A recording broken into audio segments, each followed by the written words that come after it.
Notre histoire commence avec Kema Katsuragi, un garçon qui peut gagner le cœur de n'importe quelle fille. Dans les simulateurs de rencontres avec son approche confiante et ses talents de dragueur, et qui est connu sous le nom du dieu de la conquête, en raison de son obsession pour les jeux vidéo. Il joue à des jeux en classe au lieu d'étudier. Kema explique qu'il n'aime que les filles des simulateurs de rencontres. Un jour, il reçoit un étrange message de quelqu'un qui le met au défi de prouver qu'il est vraiment le dieu de la conquête. Il accepte avec arrogance ce défi. Mais cela le lie dans un contrat, avec l'IMA d'Elsie de Roux ou Élise, un démon de l'enfer qui est ici pour capturer les mauvais esprits qui se sont échappés de l'enfer et se sont cachés dans le cœur des filles. La seule façon de forcer ces esprits à sortir est de faire que ces filles tombent amoureuses de lui. Elles toutes ont maintenant un collier autour du cou, elles vont mourir. Si Kema ne trouve pas un moyen de forcer ces esprits maléfiques, il commence la première affaire avec Ayumi Takahara, sa camarade de classe qui participe dans une course sur piste. Pour gagner son cœur, Kai l'a fait mûrir, en utilisant des bannières tous les jours, mais cela ne fait qu'ennuyer Ayumi. Elle le bête pour ça, ou soit elle les ignore directement. Kaima est toujours convaincue qu'elle finira par les aimer un jour. Un jour, Ayumi est forcée de faire des tours supplémentaires, autour des pistes de course par ses aînés de la classe supérieure. Juste la veille de la course, elle finit par se faire une entorse à la jambe à cause d'un accident. Mais Kaima est capable de déduire qu'elle a simulé cette blessure et l'interpelle. Ayumi admet qu'elle a fait semblant à cause de son manque de confiance en elle. Kema lui dit de croire en elle, ce qui suscite de l'affection. Elle remarque une paire d'espadrilles et le panier de fruits qu'il lui a donné. Elle lui demande s'il va lui remonter le moral pour la course de demain.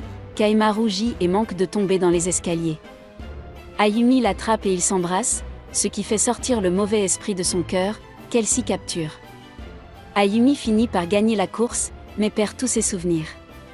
En ce qui concerne Kaima, Elsie s'est transférée à l'école de Kema, en tant que sœur. Kaima lui demande pourquoi il y a toujours de la couleur autour de leur cou. Elsie lui dit qu'il y a encore beaucoup d'esprits en fuite dans le coin. Kema est réticent à accepter la sœur d'ICS. Elsie finit par rencontrer Mari Katsuragi, la mère de Kema. Elsie se présente comme la fille illégitime du mari, ce qui la met en état de choc et elle s'en prend à son mari, dans un appel téléphonique. Malgré le fait qu'elle est plus qu'heureuse de s'occuper de Elsie avec son fils, Gamma refuse toujours d'accepter la sœur d'ICS. Dans sa dernière tentative, elle raconte son histoire à Kaima. Elle révèle qu'elle a une grande sœur qui excelle dans tout ce qu'elle fait. Alors que Elsie était coincée dans une tâche de capture d'esprit, sa chance de faire enfin quelque chose de remarquable en tant que démon, Kaima finit par accepter Elsie. Après avoir entendu ça, il lui dit qu'il ne fait ça que pour son bien. Le lendemain, Elsie détecte une autre cible, Mio Ayoma, une fille riche de l'école qui finit par acheter tous les sandwichs, pour faire étalage de sa richesse. Après s'être entraîné avec Elsie, il arrive à une confession à l'épreuve des balles pour Mio. Son plan échoue lorsque Mio ordonne à son chauffeur de le frapper. Déterminés à faire sortir le mauvais esprit, ils la suivent chez elle. Ils sont surpris de découvrir qu'elle vit en fait dans un appartement bon marché. Kema et Elsie découvrent que Mio faisait seulement semblant d'être riche. Il s'avère que son riche père est maintenant mort et que sa mère travaille dur pour joindre les deux bouts. Son chauffeur la gronde pour avoir dépensé l'argent du mois dans tous ses sandwichs et lui dit d'arrêter de jouer la comédie. Elle refuse avec arrogance et le chauffeur s'en va frustré. Mio remarque Kema sur le pas de sa porte et retourne dans l'appartement. Après l'avoir réprimandé, Kaima dit à Elsie qu'il est le seul à connaître le secret de Mio. Il peut l'utiliser pour se rapprocher d'elle. Kaima se propose d'être le chauffeur de Mio, car son chauffeur d'origine est absent. Il la convainc de s'asseoir sur son vélo pour qu'il puisse la déposer à l'école. Elle finit par accepter car elle n'avait pas d'autre option. Il la conduit à l'école tous les jours, pour gagner son cœur un jour. Kema est capable de faire rire Mio quand elle essaie de le fouetter, mais elle ne tarde pas à son expression froide. Kema poursuit son plan et l'emmène à un grand bal dans un buggy en forme de citrouille, dans l'arrière-cour du manoir. Il est venu et lui a dit qu'il ne savait pas comment danser et lui demande de lui apprendre. Il finit par la faire rougir. Pendant qu'ils dansent, ils sont arrêtés par les amis de son père, qui la remarquent et se moquent de sa situation financière, ce qui met Mio dans une rage folle. Mais Kaima en profite pour cette occasion, pour lui expliquer qu'elle devrait arrêter de faire semblant d'être riche. Théo lui dit qu'elle a fait tout cela, pour être à la hauteur des attentes de son défunt père. Kaima la convainc de passer à autre chose et d'accepter le cadeau. Ils s'embrassent ensuite, ce qui fait sortir le mauvais esprit de son corps. Elsie attrape ce mauvais esprit. Le lendemain, Neil a tout oublié de Kema mais a changé d'attitude. En ce qui concerne son style de vie, bien qu'elle est fière, l'ego de Kaima en prend un coup. Car il a du mal à conquérir le cœur de Sora Asuka, un personnage du simulateur de rencontre. Elsie lui demande à propos de ça. Kaima lui dit qu'il y a un bug dans le jeu, qui fait tourner une scène en boucle. Kema est toujours déterminé à gagner le jeu, donc il demande à Elsie d'enregistrer tous ses choix. Il en déduit qu'il pourrait être en mesure d'éviter le bug en faisant des choix différents dans le jeu. Elle essaie de faire marche arrière à cause de la fatigue du processus, mais finit par accepter après qu'il lui ait dit qu'il l'a aidé dans sa quête jusqu'à présent aussi, même après plusieurs tentatives. Il continue à rencontrer le même bug, elle se fatigue assez vite et fait une pause. Elle revient pour voir que Kema est toujours à ce jeu et n'a pas l'intention d'abandonner. Elle lui conseille d'aller voir l'entreprise qui a créé le jeu, mais elle lui dit que la société a fait faillite après de nombreuses tentatives. Game parvient à briser la boucle, mais il se heurte immédiatement à un autre bug au grand désarroi d'Elsie. Kema continue de jouer au jeu, puis un article révèle qu'une personne aurait finalement vu la fin du jeu, en indiquant que Kaima a finalement battu le jeu.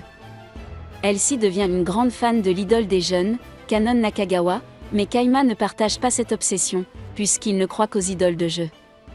Kaima explique que les idoles de la vie réelle sont liées par le temps et finissent par vieillir, mais les idoles de jeu sont éternelles et vivront éternellement, comme une partie de la culture pop. Les deux n'ont aucune idée que Kanon est en fait leur camarade de classe. Le lendemain, quand ils vont à l'école, ils voient que toute l'école se prépare à recevoir Kanon qui revient à l'école. Kanon croise Kaima lors de son retour à l'école, mais elle est surprise d'apprendre qu'il ne sait même pas qui est Elsie, arrive en courant pour la rencontrer.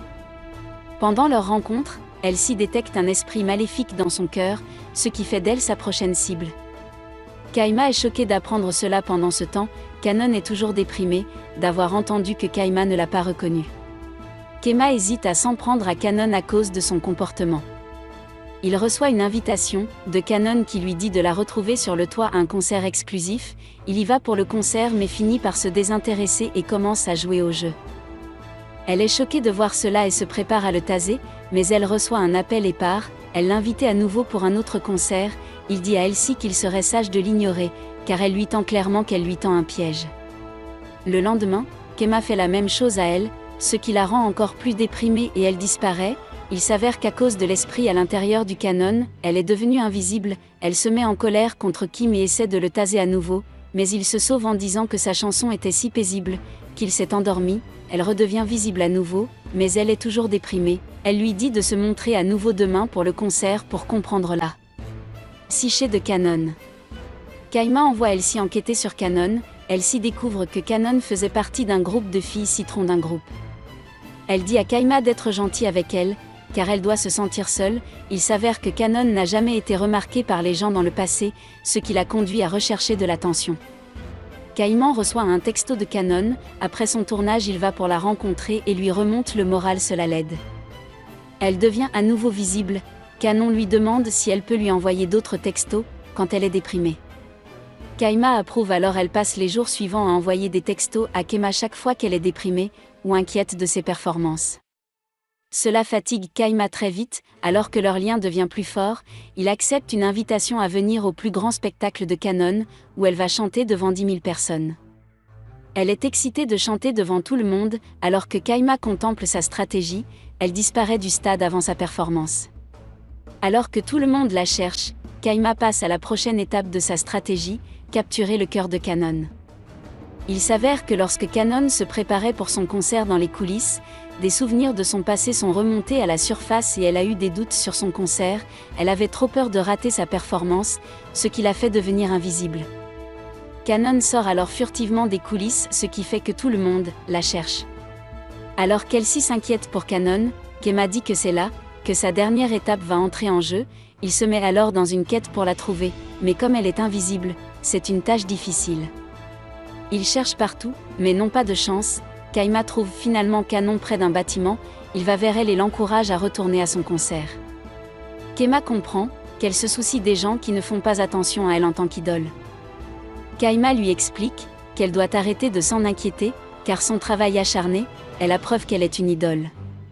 Avec ces encouragements, elle se prépare à retourner à son concert et embrasse Kemma. Ce qui chasse le mauvais esprit de son corps, Kelsey capture lorsque Cannon retourne à son concert, elle trouve des lettres d'encouragement de ses anciens camarades de groupe de Citron. Ce qui l'encourage encore plus, elle monte sur scène et donne la meilleure performance de sa vie. Elle est acclamée par le public, alors Kelsey et Kayma s'en vont. Kemma dit à Elsie que son point de vue sur les idoles n'a pas changé, mais qu'il croit que Cannon est maintenant une étoile brillante chez Kilomètre. Elsie prépare le déjeuner pour Kemma, mais le résultat est une créature vivante et infernale. Kilomètre gronde Elsie pour cela et la traite d'inutile. Quand elle s'en plaint à sa camarade de classe, elle lui dit de faire un gâteau à la fraise pour impressionner Kemma. Elle commence à préparer le gâteau dans la cuisine de l'école. Un de ses œufs se brise libérant un homme dragon dans l'école, mais Elsie se remet à cuisiner après avoir échappé à l'homme dragon.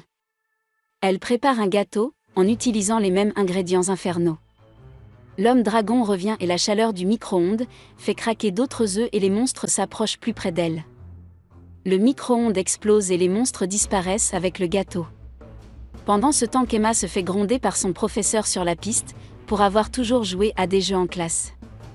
Leur conversation est interrompue par l'explosion et l'homme dragon poursuit. Après le professeur, c'est une façon de sortir. L'homme dragon finit par revenir à la maison de Kayma et il laisse tomber le gâteau d'Elsie dans les buissons. Marie entend le bruit et pense que c'est un voleur et se prépare à l'attaquer. Pendant ce temps, Kayma trouve le gâteau d'Elsie dans les buissons et le mange par culpabilité. Pendant qu'il mange le gâteau, Marie le confond avec le voleur et le frappe à la tête avec un vase devant la maison. L'homme dragon est mangé par le déjeuner qu'Elsie a fait plus tôt. Bon rappel, son professeur qui devait rencontrer la mère de Kayma, en est témoin et s'enfuit. Kayma est surprise d'apprendre qu'Elsie ne connaît pas le monde des humains sous tous ses aspects. Alors nous envoyons Elsie à la bibliothèque pour en apprendre plus sur le monde humain et son histoire. Elsie s'intéresse aux camions de pompiers et demande à la bibliothécaire Shiori Shiomiya où elle peut trouver d'autres livres sur les camions de pompiers. La bibliothécaire ne l'entend pas, car elle est plongée dans ses pensées, plus près pour lui poser la même question. Ce qui fait bafouiller Shiori qui dit à Elsie de revenir après l'école. Elsie détecte un esprit maléfique en elle, ce qui fait d'elle la prochaine cible de Kayma. Kayma dit à Elise qu'elle sera une cible facile, puisqu'il a de l'expérience avec les filles de la bibliothèque, grâce à ses simulations de rencontres. Pendant ce temps, elle a déjà rassemblé tous les livres pour Elise, qui mentionne les camions de pompiers. Kayma pense qu'elle a utilisé l'index de la bibliothèque pour trouver tous ces livres et le dit à haute voix. Mais elle a déjà utilisé sa mémoire pour trouver tous ces livres, car elle avait lu tous les livres de la bibliothèque. Bien qu'elle soit trop timide pour le lui dire. Kayma se rend compte qu'il sera difficile de traiter avec elle. Car contrairement aux autres filles, elle est difficile à lire. Il retourne à la bibliothèque le lendemain, alors qu'elle est déjà en train de retirer des livres pour s'en débarrasser, elle manque de tomber avec un livre.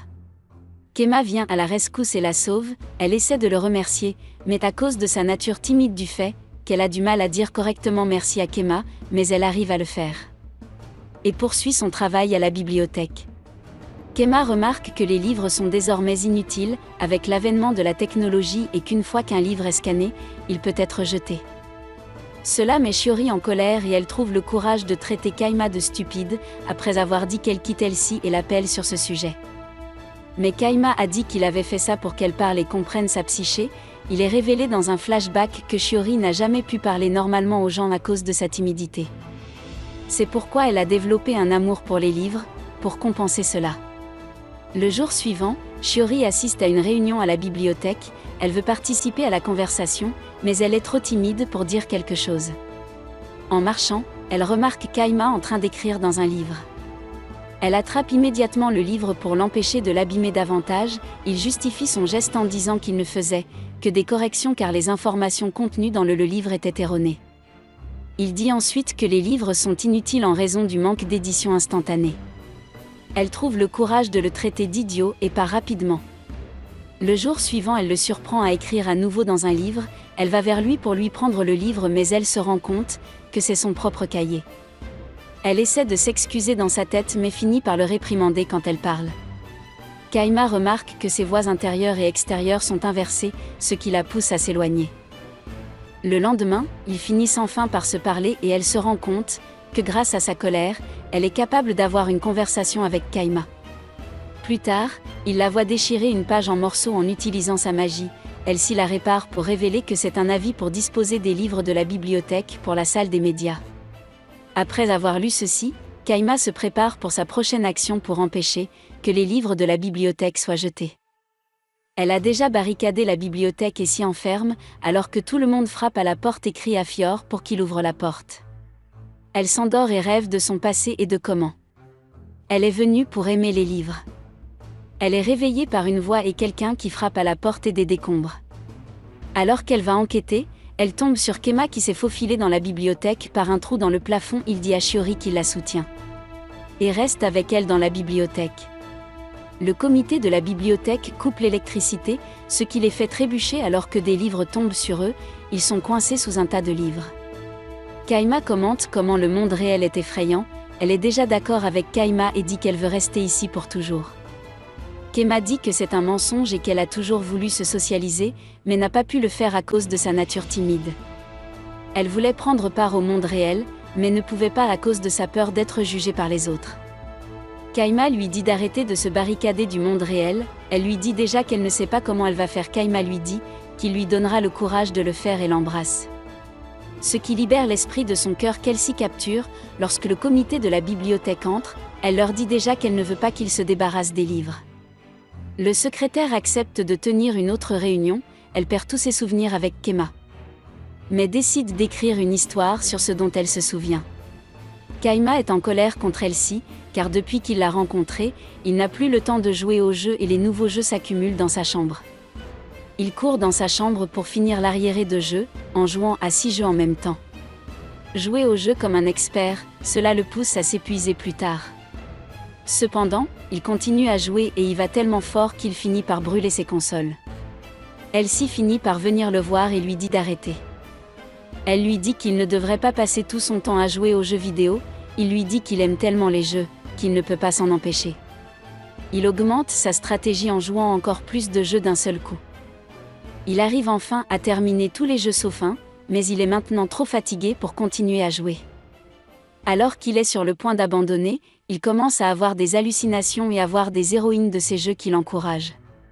Pour continuer la simulation de rencontre, il suit les filles dans le monde du jeu où elles dansent ensemble et c'est la fin de la vidéo. Comme toujours, si vous avez aimé ce que vous avez vu, abonnez-vous à la chaîne. Je mettrai en ligne beaucoup de vidéos comme celle-ci, alors à la prochaine.